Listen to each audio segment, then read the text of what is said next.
দক্ষিণ এশিয়ার দুই চির প্রতিদ্বন্দ্বী রাষ্ট্র ভারত ও পাকিস্তানের সাম্প্রতিক সীমান্ত সংঘর্ষে নাটকীয় পালাবদল। আর এই সংঘর্ষের পর পাকিস্তান সেনাবাহিনীর গৃহীত অপারেশন বুনিয়ান মারসুস এখন আলোচনার কেন্দ্রবিন্দুতে। বিশ্বখ্যাত মার্কিন দৈনিক দ্য নিউ ইয়র্ক টাইমস এক বিশেষ প্রতিবেদনে এই সামরিক অভিযানের ভূয়সী প্রশংসা করেছে। সংবাদ মাধ্যমটি এটিকে শুধুই প্রতিক্রিয়া নয়, বরং একটি কৌশলগত জবাব বলে আখ্যা দিয়েছে।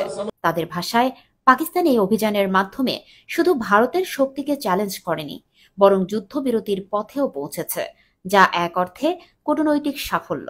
প্রতিবেদনে আরও বলা হয়েছে, অভ্যন্তরীণ রাজনৈতিক ও অর্থনৈতিক সংকটের মধ্যেও পাকিস্তান সেনাবাহিনীর এই সাফল্য দেশের জনগণের মধ্যে একটি নতুন আত্মবিশ্বাস ফিরিয়ে এনেছে, যে আত্মবিশ্বাস একসময় দুর্বল হয়ে পড়েছিল অভ্যন্তরীণ গোলযোগ ও অস্থিতিশীলতার কারণে।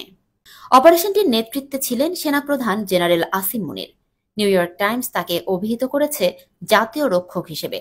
বলা হয়েছে, তার নেতৃত্বে পাকিস্তান সেনাবাহিনীকে পুনরায় একটি দৃঢ় ও নির্ভরযোগ্য জাতীয় প্রতিষ্ঠান হিসেবে প্রতিষ্ঠা করেছে।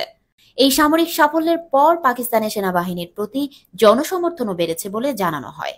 রাজনৈতিক দল থেকে শুরু করে সাধারণ মানুষ সবার কণ্ঠে এখন প্রশংসা শোনা যাচ্ছে এই অভিযানের সফল বাস্তবায়নের জন্য।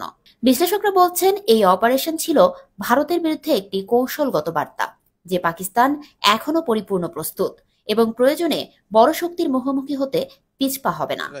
তবে এটি শুধু সামরিক সাফল্য নয়, বরং পাকিস্তানের জন্য একটি মনস্তাত্ত্বিক বিজয়ও, যা দেশের ভেতরে স্থিতিশীলতা ও সেনাবাহিনীর গ্রহণযোগ্যতা আরও বাড়িয়ে দিয়েছে।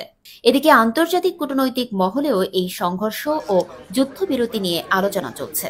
পাকিস্তানের এই উদাহরণ আরও একবার প্রমাণ করে দিয়েছে যে প্রতিকূল অবস্থাতেও সুপরিকল্পিত নেতৃত্ব এবং জাতীয় ঐক্য কেমন পরিণতি আনতে পারে।